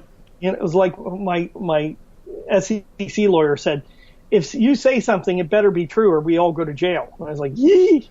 Well, that's why the whole thing with Elon of the fund secured was such a big deal. Like, you don't say that shit. Yeah, it's funny because when he said that, I went, oh, dude, his lawyer's going to freak the hell out. You cannot say anything. There's, I think the trick to that I'm not saying to bypass, like, whatever regulations you're dealing with. I'm just saying to, like, have it not be about that. Because then to me it becomes like, this is what I've seen in organizations, right? Yeah. They, you want to comply with the Civil Rights Act, right? That's just like a basic like anti-discrimination laws, right? Like you want to comply with that. You don't want to be sued for firing someone because of the color of their skin or the fact whatever their sexuality is or something like that, right? Like to me that like I don't even want to talk about that because I think that's just like an understood thing. What gets me is when people get so obsessed about not breaking that what you said kind of be construed as a racist. I think you need to get some training in being more aware of your white privilege, or like just something like that, where it gets so over the top that you end up just pissing people off. Like that to me, and it actually becomes to me. It also becomes a race to the bottom, where I think everyone knows that especially if you work in a large organization, that one or two people that they're so not responsible for their own internal state that they will just they will find a way to be the victim at the first moment. And the moment you say something of like, yeah, that person was discriminating against me because I'm black, I'm like, wait, what? And like, yeah, you have to take that concern seriously. But when you start creating all your corporate policies to appease that one person, you fucking destroy everything. How do you avoid that?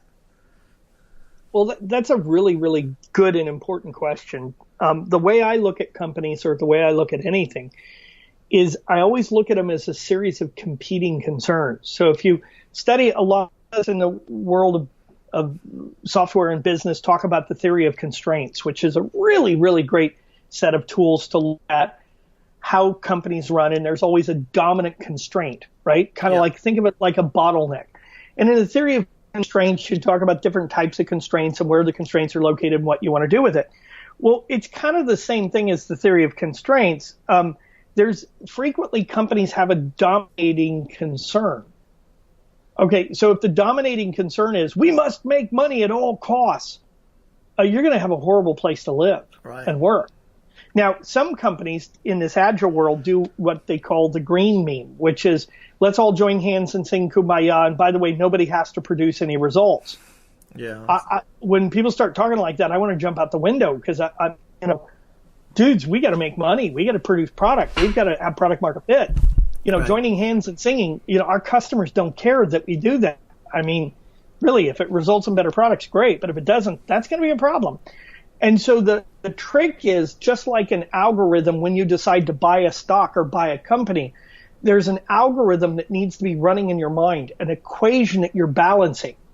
As a lawyer, I look out when I was looking at cases and I would balance all these different concerns or factors. Yeah. When I would take a case as a plaintiff, or I did a lot of civil rights litigation and a lot of financial rights litigation. It's funny I just brought up civil rights then. And I was a champion in the LGBT community before there was one. Oh, wow. It's, I've had a big history. There's a reason I'm here in San Francisco.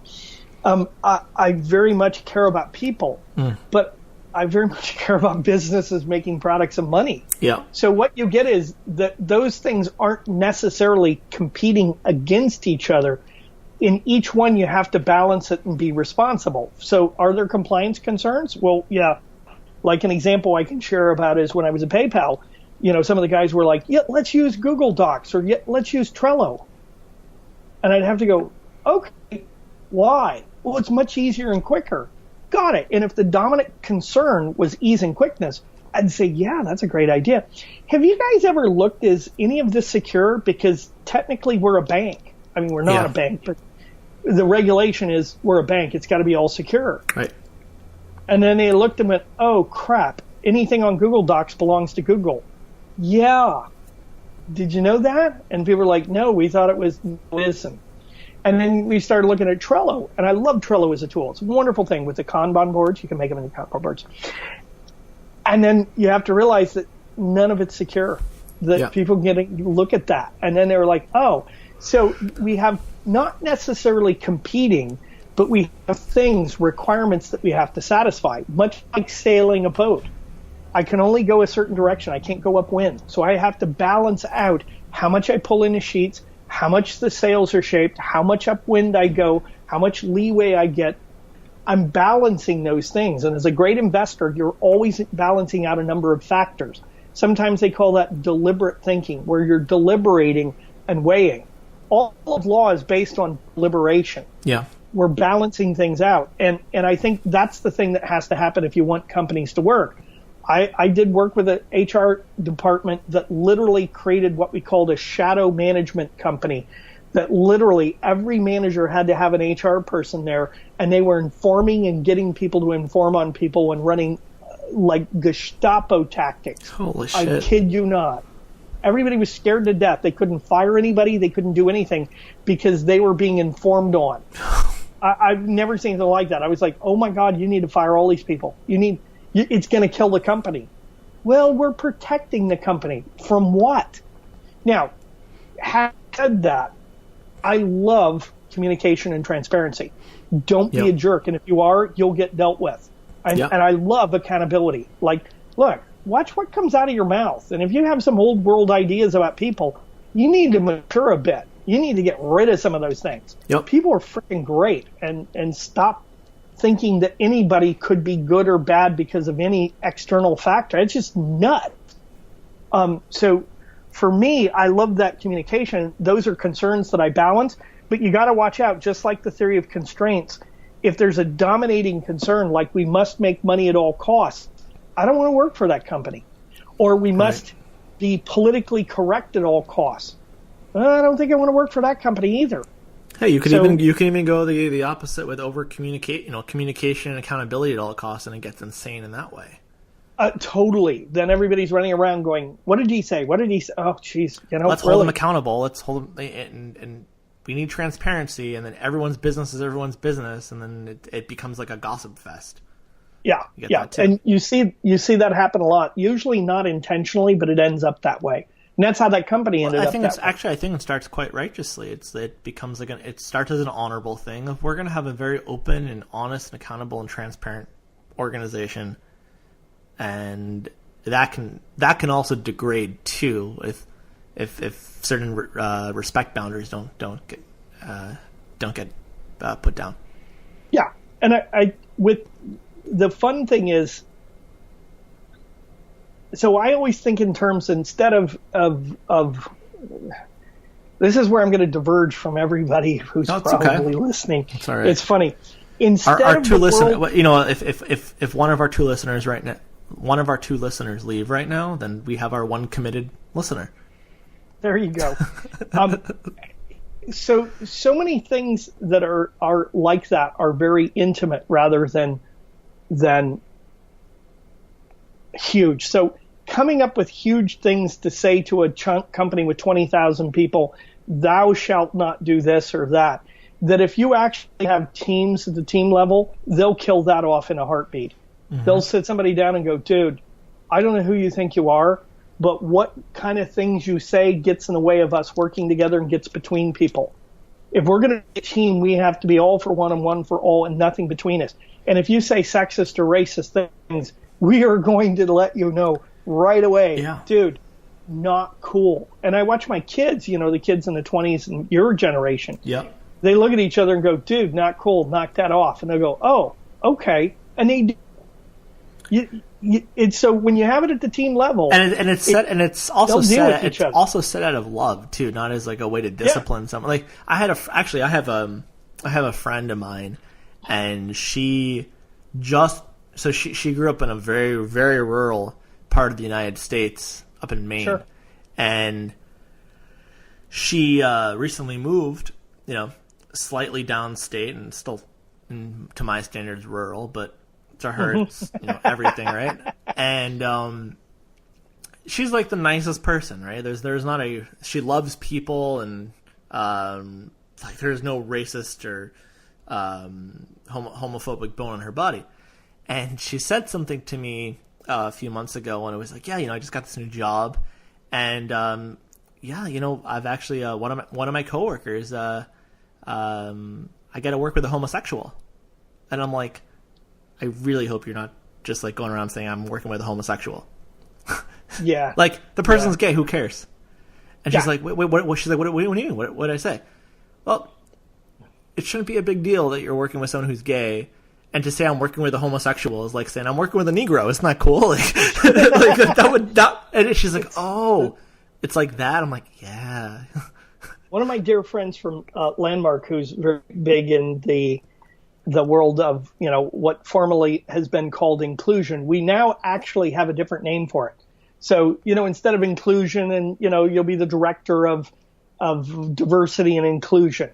Mm-hmm. Okay, that's like old hat. I'm going to tell you and your listeners the new phrase, intersectionality. Okay. That's what it really is. It's at the intersection of things. Right.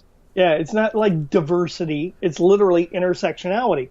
And so one of my dear friends that had been around the transformational conversations at Landmark and other places, part of what she developed is a course for people where people shared with people, look, here's the terms in this community that we like. And this has been 3 or 4 years because people don't know how to speak about things. So instead of learning, what they do is shut up because they don't want to get in trouble. So you had a lot of people who, we've sat down and said, okay, now the doors are shut and we've collected all the phones. Let me tell you what, you people need to stop this. Here's how people want to be spoken of. From this culture, this is how they want to be. And then people go, oh, well, why didn't somebody train me in this? I didn't know what to say. I didn't mean to offend people. Right, I just have no idea. Now, that maybe is like 30% of people. Now, some people are just horrible, right? Yeah. But there's a large group of people, especially here in the Valley, who just don't know. Like, I had somebody talk to me the other day about, well, there's only two genders. Are there? Okay. Welcome to 1950. You want to think through that one just a little bit more. But the maturing of the language and the maturing of the conversation and relationships, if you're going to shine a bright light on it and make everybody bad and wrong, then what you've done is drive it underground. And really, you got to bring it up and say, okay, it's time to train everybody. And the same thing they used to do with, HR. It's like, okay, we're going to train you on what it looks like to be a really great human being and things that aren't so great. And you be unconscious. So They even have the, Mark Rads runs the institute at Stanford on non-conscious bias. And it's like, well, bias comes with humans. So you learn to be aware of it and be responsible. So what you're saying is exactly right. Rather than treat it as a litmus test, how do we make people wrong and get hysterical? Yep. The question is, how do we train and develop people so that they see those things and can consciously let go? Because there's nothing as beautiful as two people together working on something. People, once they connect as humans, it's just brilliant. Yep. It's getting them to connect. All that stuff disappears usually. Well, yeah, and it's the vilification of you saying something that it's like you're the morality police, and if you say something that doesn't fit to my standards of what's okay, then I'm going to vilify you. Yeah. Obviously there are going to be some people who they just genuinely hate African Americans and they think that they should be horrible. But that's not the vast majority of people. The KKK is an organization in severe decline that is pretty much a joke to most people. And I can't stand when people are like, well, if this happens, then the KKK is going to come back and everyone's going to be racist and it won't be safe for everyone and I need my safe space. And it's like, holy shit, dude, there's 300 KKK members in this entire state. What are you talking about? Yeah. And there's a lot of hysteria around, too, about, there's hordes of people coming to our country to kill us. Well, you're more likely to be killed by a falling brick from a skyscraper than somebody coming from another country. Well, during the whole war on terror, which I guess could technically still be going on depending on your definition, but when it was really insane under Bush and I guess maybe some extent under Obama too, I remember explaining to someone that you had there are more people that die of getting killed by a hammer or getting killed by a peanut butter allergy, a peanut butter allergy than they would from getting dying of a terrorist attack. It's like, fuck, dude. Yeah. It's why I like to I'm doing a little work with one of the companies creating driverless cars. Yeah. And, more people are killed by car wrecks every year than most of the wars we've had. It's crazy if you find out how many people are hurt or injured in a car wreck, mostly due to inattention. Mm-hmm. And it's like, really? But we're going to be all, let's spend $5 billion on something, like a wall that, we can easily beat with a $35 ladder from Lowe's. All you need to get over a wall is an extension ladder. Or a tunnel. Yeah, exactly. But then on the other side, we have tens of thousands of people being maimed and injured because of inactivity. But we're okay with that. We're okay with car wrecks. It's fine. I can get hit by a car and that's fine. But God help me, the 5 people that are killed by someone from another country, we need to spend billions on that. How about we just spend that money on, things that will make a difference? So I think, with the hysteria, there's two things. There's the reactive hysteria. There's a simple answer to what you're saying is... Right, Charlie Munger always talks about the power of incentives, and that even though he sees it over and over again, he still gets shocked by it every time of how powerful incentives are. And all I'm gonna say is that in politics, the incentives are different than what they say they are. There's an incentive to talk about a wall than to do something that's more logical. Yes. So anytime something seems weird or seems strange or is that's a little off, it's probably not actually as strange as it looks when you understand the root forces and root causes and incentives behind what you're seeing on the surface. Yeah. And I think that's exactly true in companies as well. Why didn't we do this? This was a much better idea. Oh, because Bob wanted to keep his org going and get a bonus based on how many people. So we're going to do this lame-ass old tech project because Bob gets paid rather than instead let's shift over to this new project. I've seen projects that are terminally old get green-lighted and funded for 2 years when it's going to be of no value. $100 million spent. And you're like, where did that money go? Well, but we wanted to keep Bob around. Well, how about put him on something else? Yeah. Well, look at public companies, for instance. One of the scariest things that I've seen that just like this is like a low hanging fruit, like red flag, is when a CEO's salary is tied to earnings per share. Yeah, and it's like fuck. If that's the only measure that you're looking at, then just go buy back stock at any price, and you'll increase earnings per share. It doesn't mean you created shareholder value. Yeah, I don't know how many times I have gone into companies where I've consulted and talked to executives, and they literally have the ticker running on their desktop. And their conversation is, well, share value is up. Really? So is the temperature. What's your point? At Enron, they used to have the ticker symbol, like in the stock price, inside the elevator. Yeah. I actually have an Enron code of ethics somewhere around my house. Oh, yeah, and it's all about integrity. And that's what happens when you take good people and tell them they need to make 40% profit. They just start lying and cheating and stealing. Yeah. And that's every company, too. So the drive for we must make 40% return. At what cost at that point? Yeah, well, people are going to lie, steal, and shield. Yep. That's what happens. And I think that's, again, one of the big drivers. If you balance the series of concerns across an enterprise and you look at definitely having a concern for marketplace and value and people's experience of creating value, you end up with sustainable, long-driving companies that are connected to the market that'll make money. But if one of those things goes off, it can spin out of control really badly. Yeah. And if I were an investor, I understand why Warren Buffett says some of the things he says about companies. Like, wow, if I didn't want to work there, or if I didn't believe in a product, I just wouldn't buy it because at some point, the fact that you're making money makes me nervous because I don't see the value. Well, I get nervous when I see a CEO. It's one thing for an organization to just somehow magically pull a rabbit out of a hat, but when it keeps happening quarter after quarter after, I'm like, yeah, dude. Yeah, that's where you end up with Bernie Madoff. Right, yeah. You're making what? I had somebody tell me the other day, I get all my money back in 2 years, and with a $200,000 investment, I make it 40% per year. And I was like, okay, yeah, that's not going to happen.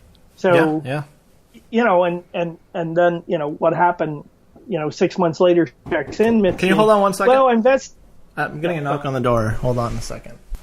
Having a filter replaced in my house. That sounds like fun. Yeah, so these guys these guys are the owners of my apartment that I rent. Oh, cool. Yeah, cool. They're wonderful people, too. I've actually got to get my son to his, he's going to try out a new bassoon. Oh, wow. Today. Yeah, he may want to buy it. It's only about $45,000. I had a friend back in high school. His dad is like one of the most famous. Might have been what his name was. What's that? Wonder what his name was. I don't remember his last. Anyway, yeah. I've met him before in San Francisco because I've been at his house. Oh, no kidding! Yeah. No kidding! Like years ago. Right. Yeah. That's a small world. Yeah. Yeah, that's who my son's studying with.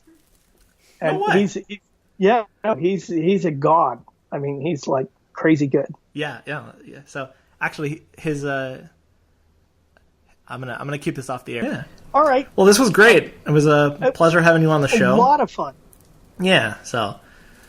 All right. Well, you're always welcome back, and well, thank you. Yeah, and if people want to get in touch with you, what's the best way for them to reach you? They can reach me through LinkedIn. Obviously, okay. That's how a lot of people. In the show notes, I'll put a link to your LinkedIn. Yeah, they can friend me on LinkedIn, or they can find me at my email address, which is scott@b-un.com. That's b-un.com. Yeah, B1. All right. Yeah, that's the two ways to catch me. Everybody here looks at LinkedIn. It seems like that's kind of the thing here in the Valley. Yep. That's how everybody finds everybody. It's an easy way to do it. Yeah. Anyway, Yeah. I'll be here. All right. It's been an absolute joy being with you. This has been more of the fun conversation, looking at different things. It's wild. It's the first time I've done a podcast, and this was a ball. Oh, right on. Well, hope You make it really fun. Yeah. Well, thank you so much. All right. Well, have a great day. All right, you too. See ya. Cheers. Bye. Thank you for listening to the Intelligent Investing Podcast with Eric Schleien. If you'd like to connect with Eric for questions, comments, feedback, ideas, or to inquire about being on the show, please contact Eric at intelligentinvesting@gmail.com. So, in the words of Charlie Munger, I have nothing to add.